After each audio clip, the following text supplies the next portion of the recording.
hate to stop all of this good interfaith discussion. I trust you had a good time at your table.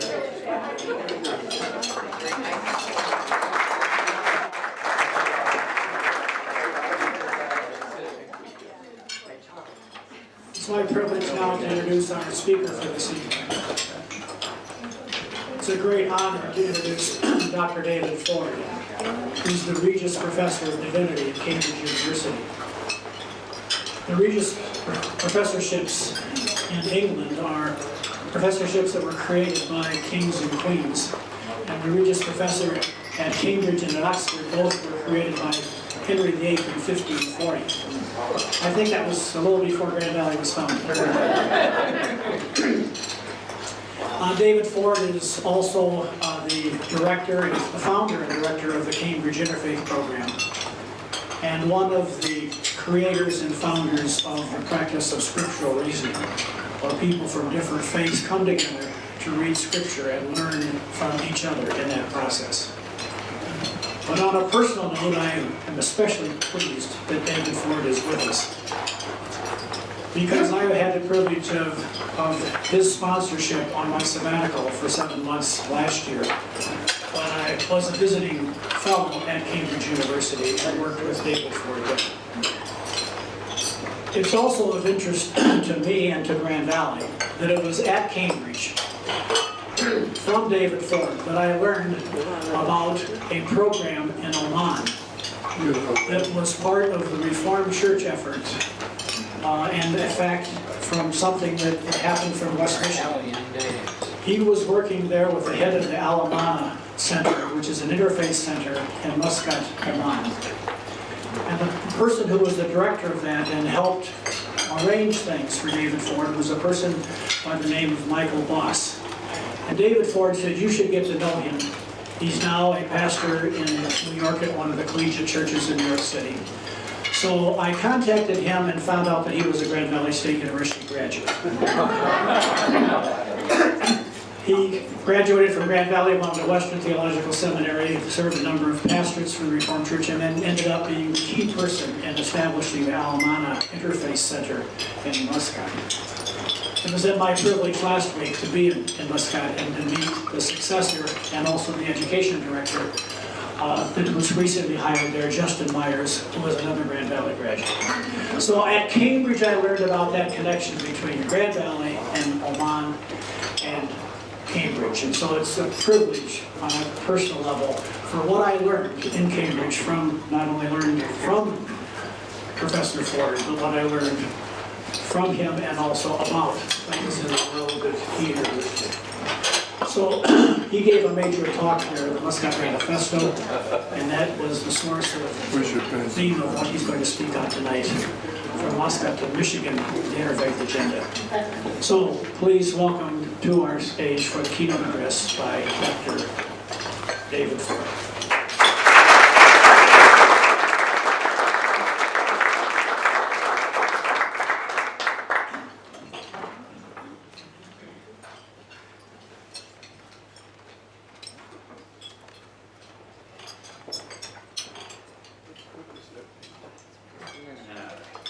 Can you hear me all right? Yeah, good. Well, yes, it was wonderful to have Doug in Cambridge. I mean, he came in like a breath, like a wind. you know Doug. And I remember there was this wonderful international conference we had where Doug gave a paper. And what his paper was about your 2012 Interfaith Understanding, Year of Interfaith Understanding, and that introduced a whole range of people from all around the world to what has happened here. It was really wonderful, and it's been lovely the way our lives have sort of interwoven, and we've been meeting a lot of the same people and so forth over the last while. Not least Michael Boss. I must say, I mean, when I was last in Oman in December, there was just another lovely little lesson in interfaith, you know, that one of the senior officials in the Ministry of Religious Affairs there, who'd invited me for the visit, was talking about the Al-Amana Center. The Al-Amana Center is actually over 100 years old, you know, and I mean, it had a whole new dimension to it with Michael Boss. He sort of renewed it, but they developed their credibility over that 100 years, of really supporting a man in various ways. And this official in the ministry said, the wonderful thing about the Alemannia is that they were close to us before we had all. and Michael Boss turned out to be a really close advisor to the Minister of Religious Affairs, and that has had all sorts of consequences. But it's so good to be here in so many ways. Actually, I've never been in Grand Rapids before, but I know it's interesting how many parts of the world, you hear about Grand Rapids. It's obviously an up-and-coming city with all sorts of international connections and so forth. And as an academic, of course, notes I have to write Grand Rapids, because you've got some of the great academic publishers here based in Grand Rapids, and how good it is that the mayor himself gives the blessing at an occasion like this, and somehow that a city that's becoming more and more internationally prominent should also do interfaith seriously. It seems to be a terribly important thing, because I have just no doubt at all that for the 21st century, 3 or 4 billion of the world's population are directly involved in the world's major religions. Most of the rest are affected by them in various ways. And religion obviously has become more publicly prominent, in most of our lifetimes here, in a way that it was unimaginable, 30 years ago or so. But that, unless the faiths get on in the 21st century, the world could blow up. It's as basic as that, really. But also, I'm so convinced that it's not just the problems of our world, that many of them, of course, are related to the religions. But it's not just the problems, but also the fact that the religions can be a massive blessing to our world, and that for that to happen, so much of it has to be done together. And for that to be done together, it needs people like you in this room for it to happen. The Muscat Manifesto, I remember how the Muscat Manifesto got its name, actually. I'd been invited by the Omani government in 2009, maybe because of Michael Boss, to give this lecture in the magnificent Sultan Qaboos Grand Mosque in Muscat. If you ever go there, you must go to. You've been to it, have you? Yeah. Anyone else been to it? The Sultan Qaboos Grand Mosque. Well, what a place. I recommend it. But in this formidable setting, I remember I was invited to give a lecture, and they explicitly wanted me to come as a Christian in order to lecture, and particularly in relation to the three faiths, the three Abrahamic faiths, Judaism, Christianity, and Islam, and to talk about interfaith engagement and so forth. But I remember that the Lebanese professor who was translating for me gave me so much time, because he seemed to go on for at least 3 times the length of what it took me to say mine. And somebody told me afterwards that he had indeed added his comments and interpretation and so forth, and had given a full exegesis, of what I was saying. But it gave me loads of leisure in the course of the delivering the things you just reflect on, what was going on and what I was saying, and to look ahead of it, and I hadn't actually got any summary of, a short title for what I was saying. So, in one of these long pauses while he gave a full exegesis, I remember I just came up with the title, The Muscat Manifesto, and that stuck. So, but what I was trying to do in that, I remember when invited to do it, I had a sabbatical, one of those blissful things that we academics get from time to time, and I was able just to sit down and try to distill what really did I think were the basic challenges of interfaith engagement in our time, and to try to put them into what sort of slogan form or guidelines. Just what were those distillations, and I came up with a series of them, which are the Muscat Manifesto. You'll be given these later, by the way, as well. One, the beginning and the end of 9 maxims, 9 guidelines, slogans, were about God. Love God and neighbour, and about doing whatever we do in the interfaith world, fundamentally, as Jews say, the Shema. You do it for God's sake. You do it, because it's the right thing to do. Now there's all sorts of good practical things that, practical reasons to do interfaith engagement, like, solving our difficulties and overcoming our problems and so forth, But it's not primarily instrumental, I think. That the fundamental theological reason why we do interfaith engagement is because we believe it pleases God. Full stop. And then everything else follows from that. Now, so that was the beginning and the end of the Muscat Manifesto. Then there was what I call the triple dynamic of the best interfaith engagement that I know of. Which is, at its best, it leads you deeper into your own faith. It leads you deeper into the faith of others. And it leads you deeper into the common good of our world, because we all believe in a God who created the whole world, who has compassion on the whole world, and who wants it to flourish. And therefore we mustn't get ever just sort of eyeball to eyeball in our little religious, in our religious thing, but we always have to be aware that as we go deeper into our own, deeper into the others, we also go deeper into the common good of our world. That's why it's so wonderful to have the mayor of this city here, because that's the orientation, of what we're doing in this. Another thing was about going to the deepest sources of wisdom we have, especially our scriptures. I mean, Doug mentioned about scriptural reasoning. I'll say a little bit more about that in a minute. But that extraordinary practice, I mean, we've been talking about it at our table. By the way, it's been so lovely to meet Sylvia and Richard Kaufman this evening as well, without whom the Kaufman Institute would not be. And as it happens, I've got a link with another body that they've been closely associated with, the Shalom Hartman Institute in Jerusalem as well. But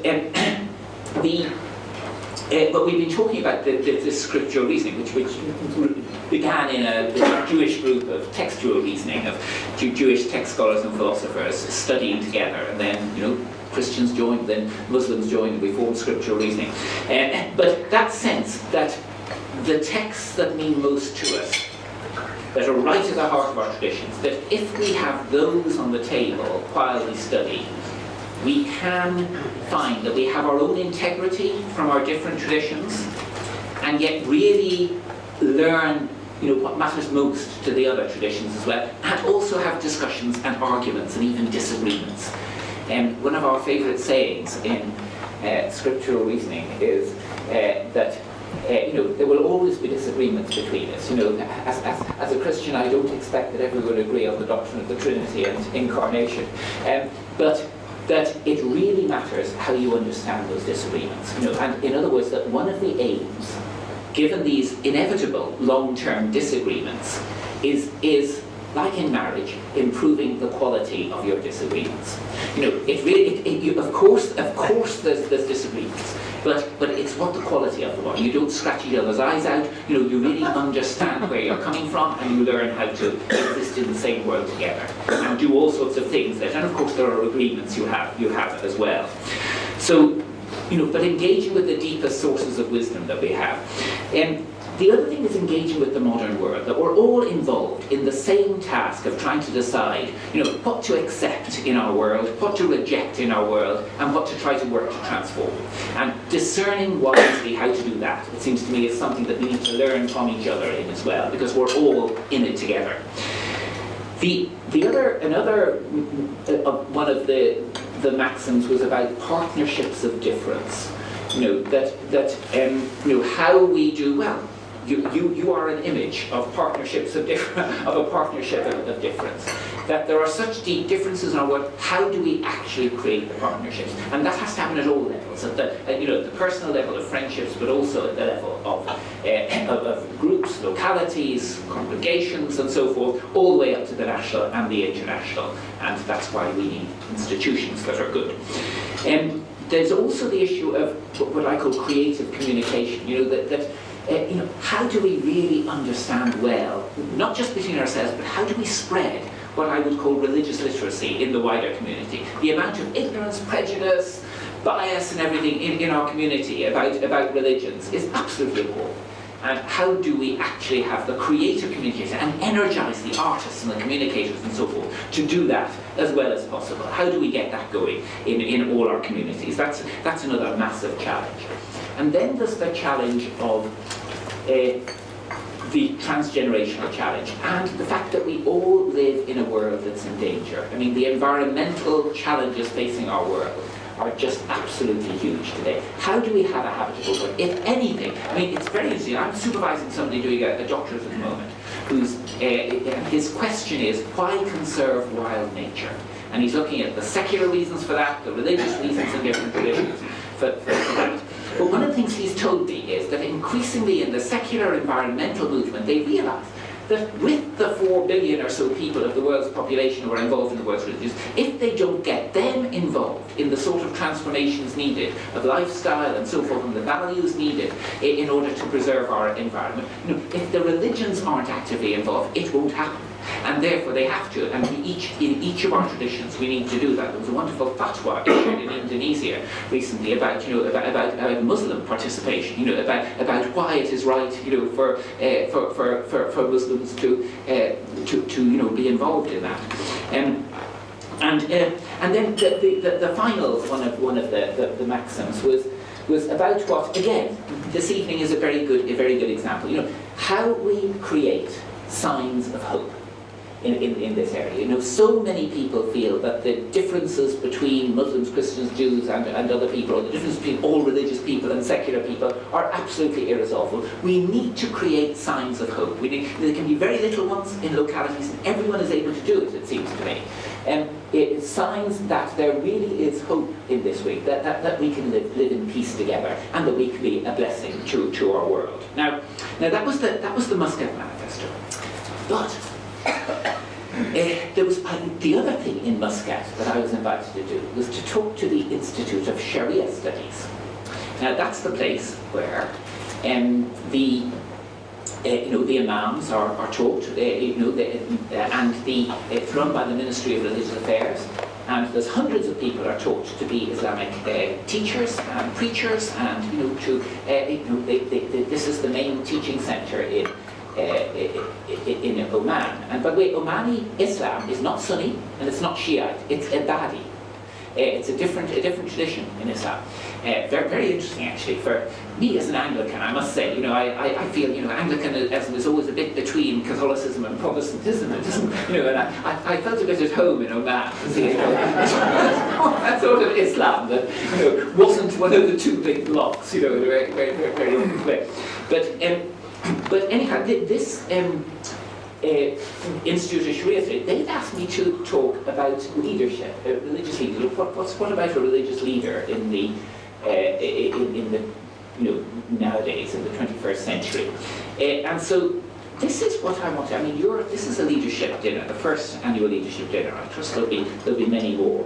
And I felt that I would like to offer you something matching, a companion to the Muscat Manifesto.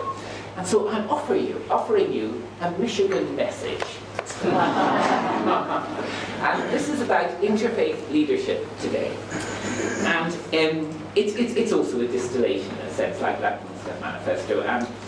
And we've been running in the Cambridge Interfaith Programme 2 leadership programmes over the last few years. One of them is for emerging leaders, Jewish, Christian and Muslim, from different parts of the world. And it's been absolutely fascinating to do that. I mean, they come for 3 weeks at a time to a wonderful country place outside that's owned by the university just outside Cambridge, and we do scriptural reasoning with them, and peacemaking and peace building, leadership things and so forth. But basically they get to know each other. And there's a large group from Oman who come to this too. In fact, last December when I was in Oman, I had this reunion they have a Cambridge group in Oman now in the Ministry of Religious Affairs, and 20 of the members of the Religious Affairs have been through our summer school. They have this Cambridge group, and I had this marvellous engagement with them all. And I just thought, how extraordinary that 20 people shaping the religious life of Oman, have been through this program and have actually had some deep relations with both other Muslims from other parts of the world and also with Christians and with Jews. And many of them had never really had serious engagement, across the faith lines before. But anyhow, there was what I want to offer you is is just matching the Muscat Manifesto. I've just come up with 9 suggestions that you may care to take account of, and I'll go through them. You'll get a handout with these afterwards. So, the first one is about vision and rationale, that the importance that I found that you develop your own faith's vision for interfaith relations, and the deepest reasons why you, as a Muslim, a Christian, a Jew, a Hindu, whatever, should be involved in this. In other words, for it to last, and I'm very concerned about the long-term nature of this. We're not in for the short-term haul. Have a vision that goes long-term in this area. Our communities are all long-term, transgenerational, and that's why we should always do things for the long term. But it won't last unless it goes to the heart of your tradition. For me as a Christian, it begins with God loving all. It goes on to Jesus as somebody who daringly crossed the divisions of his time. And so on. And it will be different in different traditions, but to work that out and to be deeply rooted in your own tradition, and to have that rationale for what you do, it seems to me is absolutely essential for durability in this area. Now the next one, the second one, I have, this is going to be an example of how those of us in Britain and in the United States are divided by a common language. I tried these out on Doug beforehand, and he said, diary? We say schedule. Actually, we don't even say schedule, we say schedule.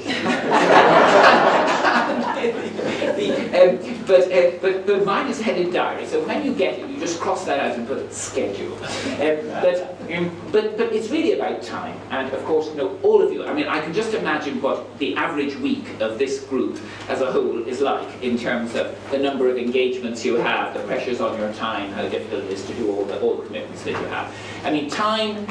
Time is the minute, how you do your diary, that's the measure of what your real priorities are. And I just urge you, if you're really serious here about interfaith engagement, that you make sure that somewhere in your schedule is interfaith engagement.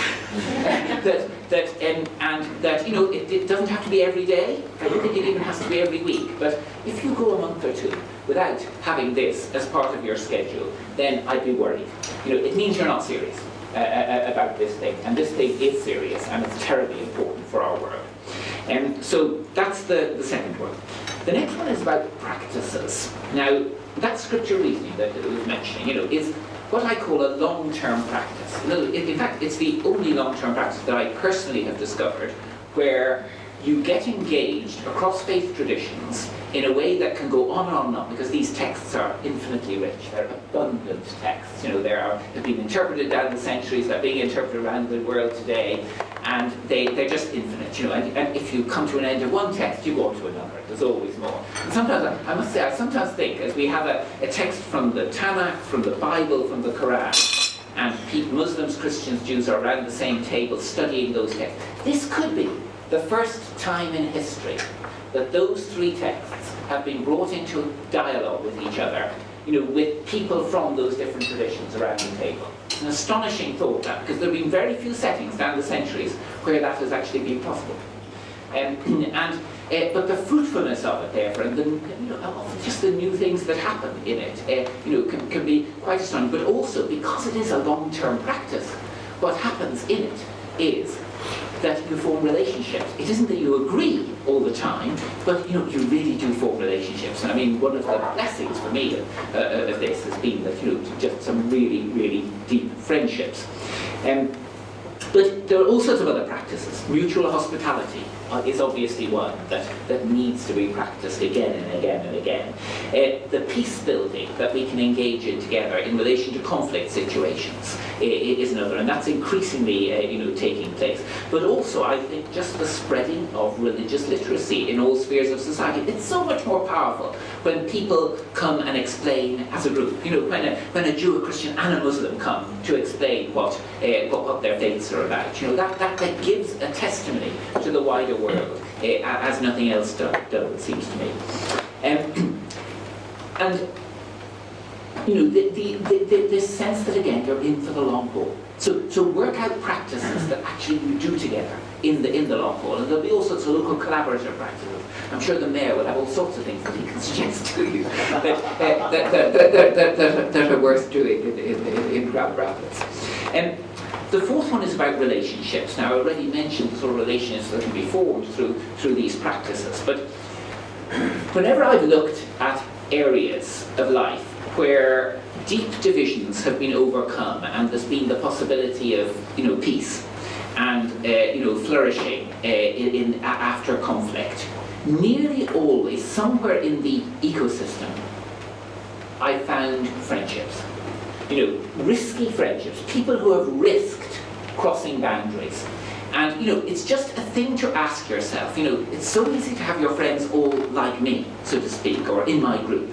But one of the things that it seems to me that we are called to in our interfaith engagement is to risk having friendships outside our usual circles, and not just the people who, you know, we normally invite to dinner or whatever. And that can take quite an initiative, but it's an absolutely fundamental thing. But it's not just relationships. The next one is about institutions. One of the wonderful things getting to know Doug is to know somebody who this university, you know, has been involved for decades in building up this university. And you know, I was just saying to your president, the president of the university here, who's been wonderful to talk about institutions and you know, and his philosophy of institutions. He's been giving me these wonderful maxims about what this university is about. But you know, we just agreed deeply on how important the shaping of institutions are. You know, the more I go on in life, the more I respect those people who labour, often in hidden ways, in order to build up institutions and make them flourish. Because practically every area of life requires institutions for it to flourish. Young people are often, I don't know, certainly in Cambridge, are rather despising institutions, saying, "Oh, institutions," you know. But actually, you know, it's good institutions we need, and absolutely fundamentally need them. And that again is a long-term thing. If you have to cross the generations with anything good, you know, it has to be embodied in the end in an institution, it seems to me. And part of that is the sixth part of the Michigan message, which is the succession. Succession is always crucial. You are leaders, you know, that most of us are of a certain age, but where's the next generation? Always make sure that you've got the next generation of leaders coming up. Involve them, give them responsibility, get them involved in the things. You know, make sure that it's not only the very top lead, you know, it's the emerging leaders. I mean, as I say, that the encouragement of seeing these emerging Jewish, Christian, Muslim leaders in our summer school has been immense, and you just see the potential in the next generation. But get them involved and get the people who are going to be absolutely central to particular traditions, also knowing the people who are going to be absolutely central in other traditions. Get them together early and make sure that they collaborate, they converse with each other, and that they can converse with each other from the heart of their faith. It's what Peter Oakes, one of the founders of scripture reasoning, calls hearth-to-hearth engagement. You know, you come from the place of warmth in your own tradition, and you engage with others from the place of warmth and home in their tradition. You know, that's what our scriptures are, but there's other things too, the hospitality and so forth. And that sort of hearth-to-hearth engagement for the younger people coming up in our traditions is also absolutely vital. And that leads on into the sort of collaboration that can come out of that. And I've already said a bit about that. You know, that the ways in which we are together responsible for our world being a place of peace and flourishing, for the environment, for responsibility towards the whole of creation, that can only come about through the sort of collaboration that can happen between the traditions that are represented here this evening. And my next one is a very practical one. I had a lovely conversation with somebody on the way, and I asked him what he did. He said, "Oh, I'm retired and I give away money." And I won't name who that was, but he'll know who he was. I just thought this American habit of giving back is so wonderful.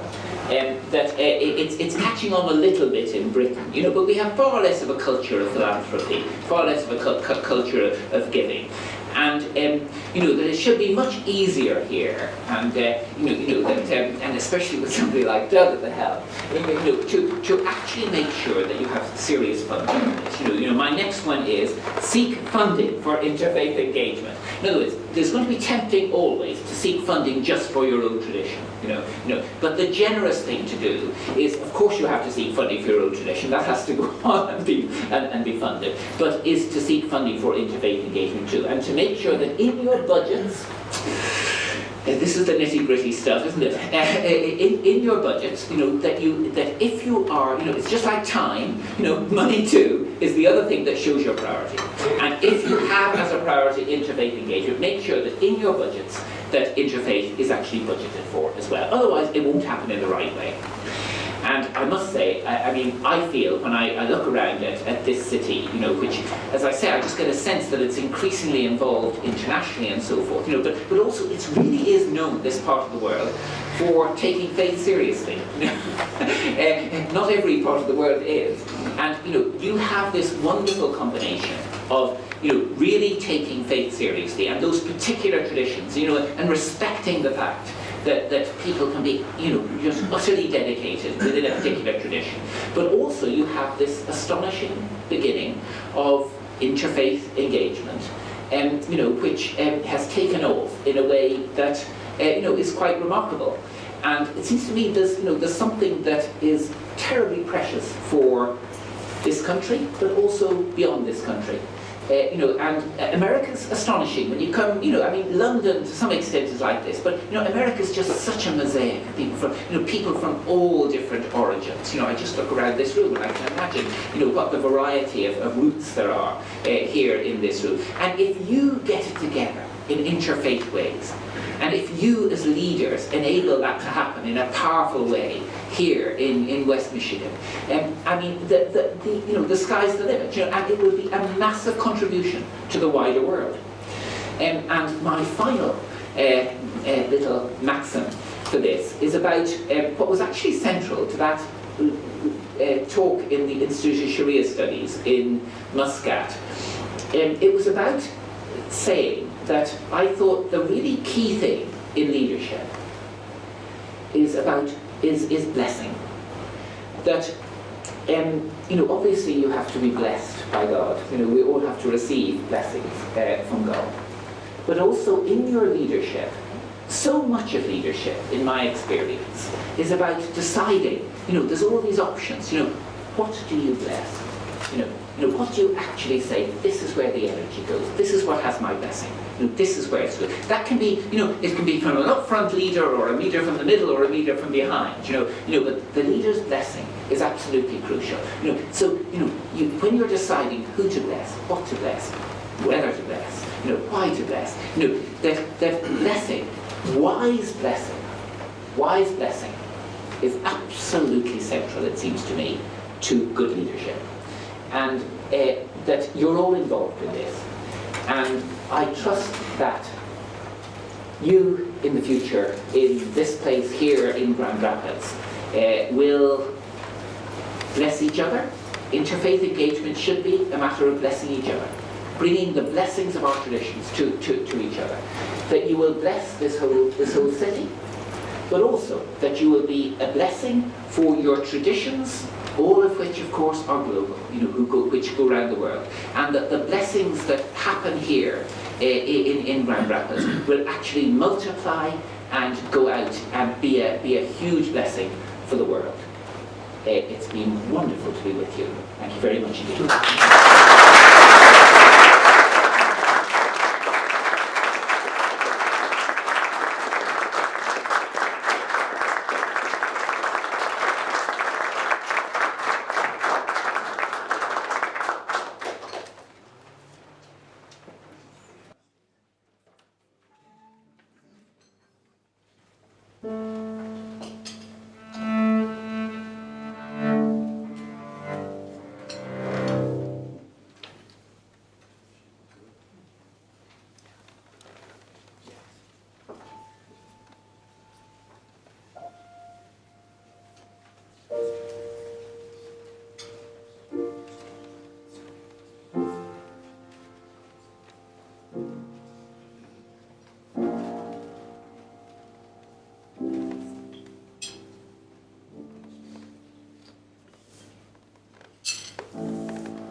It's hard to applaud a prayer.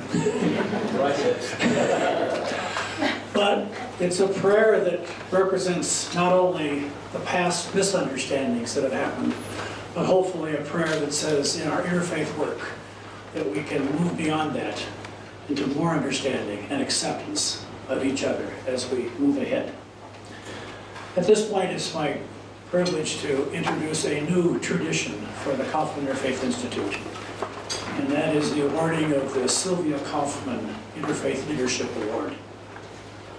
It's most appropriate that this award be named after Sylvia Kaufman, because it was Sylvia that 25 years ago really had the vision of bringing different faith traditions together.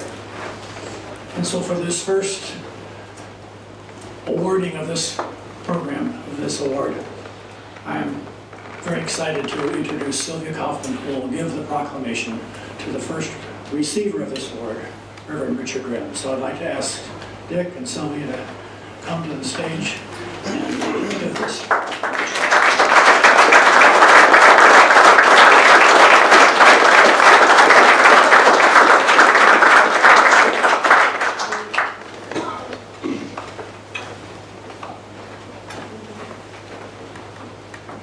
First, if I could digress for just a minute. Doug, where are you?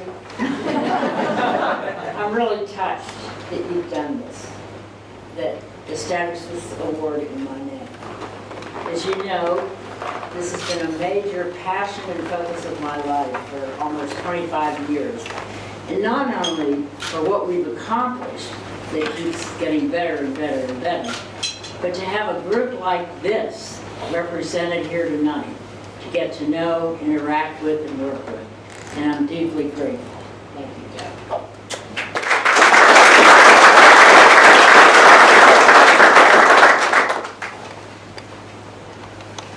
Yeah.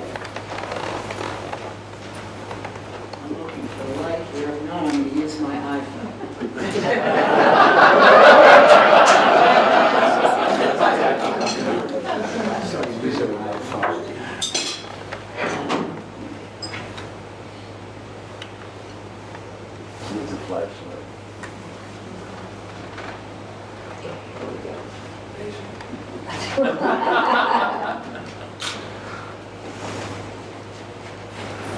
You were raised in a Michigan Dutch community surrounded by the love of family, which included not only your mother and father, but also 3 older sisters.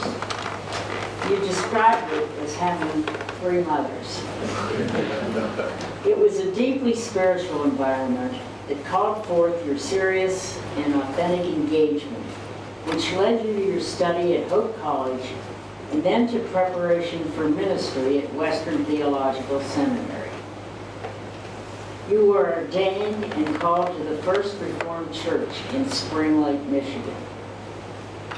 Following postgraduate study at the University of Leiden in the Netherlands, you returned to the church in Spring Lake, which later voted to change the name to Grace Community Church.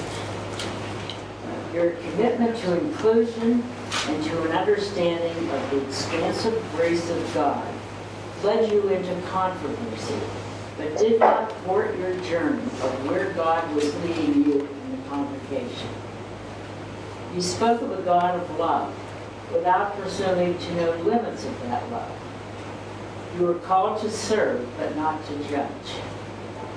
You were on a quest without a sense of certainty or superiority over those whose journey had a different language and practice.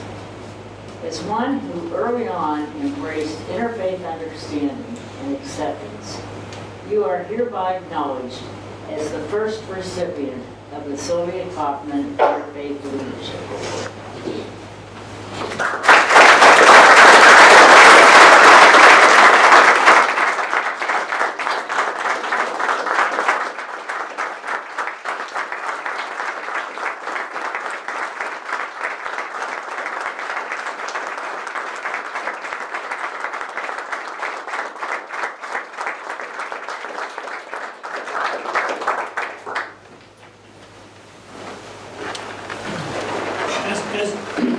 As a memento of this award, we have something to give Nick.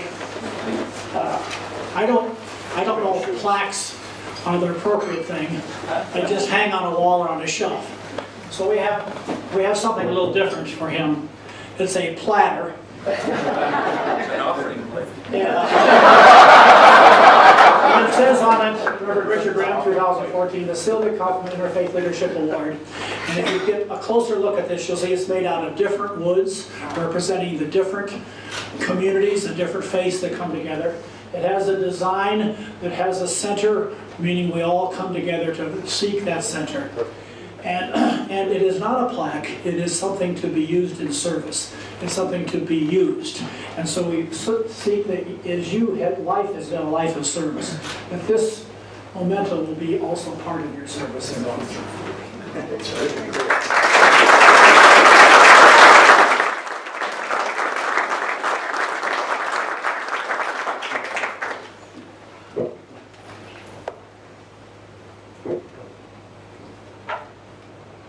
Thank you very much. I am deeply honored and humbled. Nancy, my good wife, said that the only time in our married life that she ever found me to be speechless was when Doug called to tell me about this award.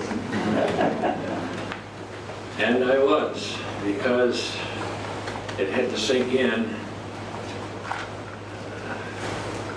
just out of the blue. And yet, as I talked with Nancy about it, said, you know, I guess if there's any aspect of my ministry that I would want to be remembered by, it would be my engagement with Interfaith. And so I am so deeply honored and so grateful. So grateful to have an award that has Sylvia's name on it. It goes back, I think, to 1991, when a couple of members of our congregation gave the Christ Community team registration for the first dialogue, the triennial, as it were. Rabbi David Hartman and Bishop Christopher Stendahl. I think the timing was right for me because as I look back in 1988, I wrote an article in Theological Journal Perspectives on the habits of God's heart, which probed the extent of God's grace. Writing cautiously and carefully, nonetheless, I indicated that more and more I was thinking that that grace was universal. Somehow or other, I escaped very close scrutiny at the time, although there were those that were suspecting. But I was still in good enough graces that in 1992, at Brandeis University, there was a conference on congregational affiliation, Jewish and Christian. And the hierarchy in New York City of the Reformed Church asked me to represent the Reformed Church. And for some reason, I was invited to conduct the evening Vesper service at Brandeis University. I preached in Spring Lake that morning, and of course, having to preach again at night, I wanted to practice in the morning. And I told the congregation what I was off to do, and I think it was Reformation Sunday, which always gave me an occasion to remind ourselves that we were supposed to be reformed and always be reformed, which of course we never were. But I concluded that service with a suggestion that maybe we Reformed folk stemming from Calvin's Geneva ought to journey down to Rome and reconcile with the Roman Catholic Church. And then together we should travel to Constantinople and reconcile with the Eastern Orthodox tradition. And then all three of us ought to go over to Mecca and find our Islamic brothers and sisters and get to know them and become one with them, when the whole host of us then should make our way to Jerusalem, where it all began anyway, and all be one. I told the congregation at Spring Lake that I thought that's what we ought to do. For the first time in my life, I got a standing ovation, spontaneously. The people rose to their feet and applauded. And on that applause, I went off to Brandeis into the conference, Jewish and Christian Congregation Affiliation. That experience told me that the people were ready if only the institutions would get out of the way. And from that experience, it continued to a point at which eventually there were those who felt that maybe I was beyond the pale of the Reformed faith. And we had some difficult times. And I want to tell you, Professor Ford, that existentially, I know what it is to be embraced by a community of another faith. The Jewish community in Muskegon was so beautiful, so embracing, so warm. And there was a wonderful support. The Jewish Christian Dialogue Committee wrote in the paper on my behalf. And it was so moving to me to be supported in that way and confirmed in the fact that everything that you have said this evening is absolutely true. Well, let me tell you one other story. Professor Kinchy reminded me that we have a speaker tonight, so.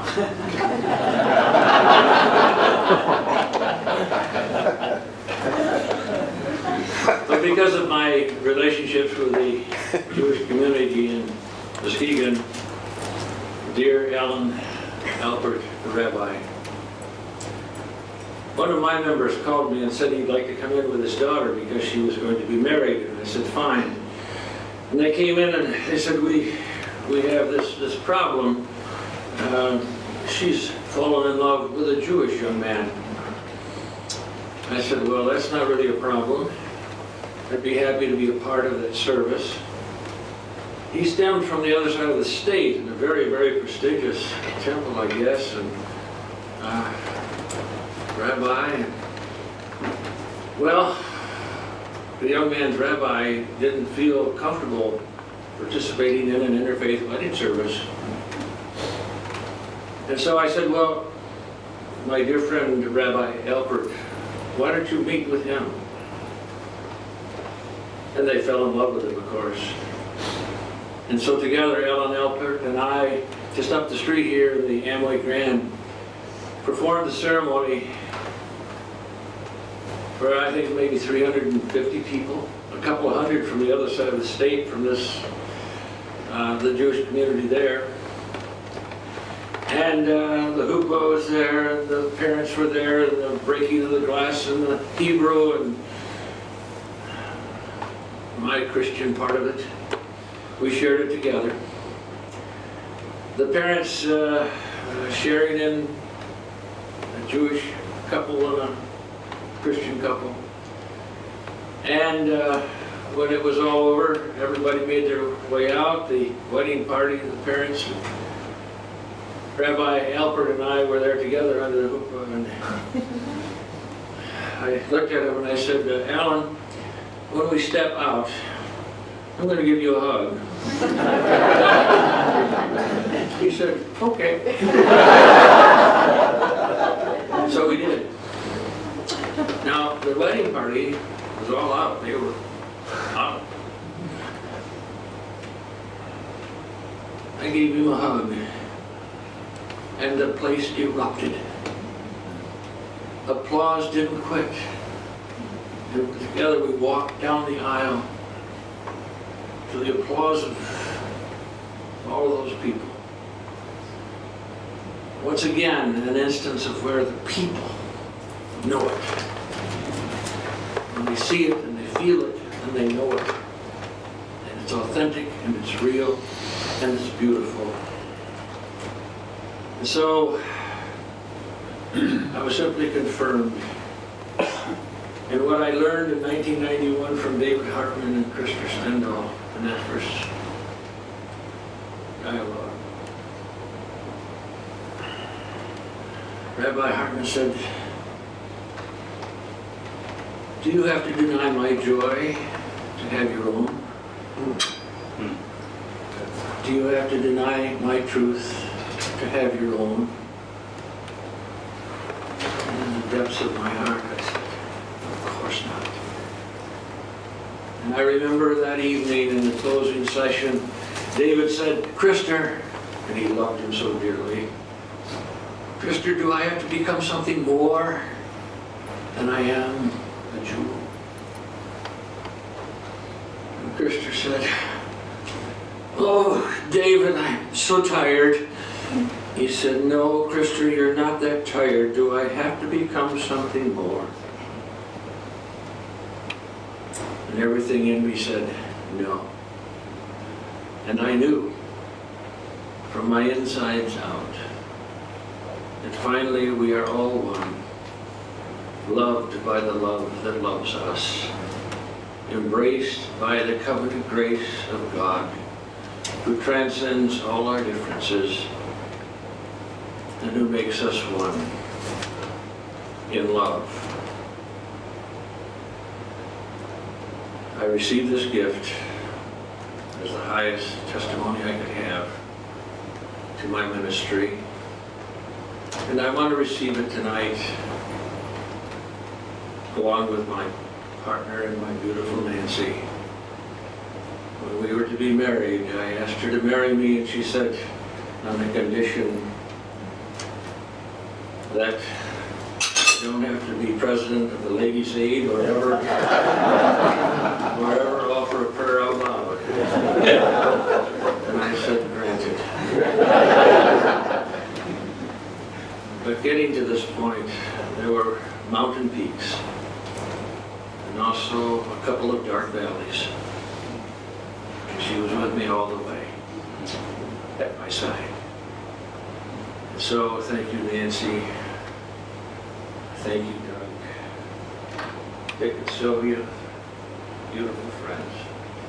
Thank you from the bottom of my heart. I'm deeply moved. I could not be more highly honored.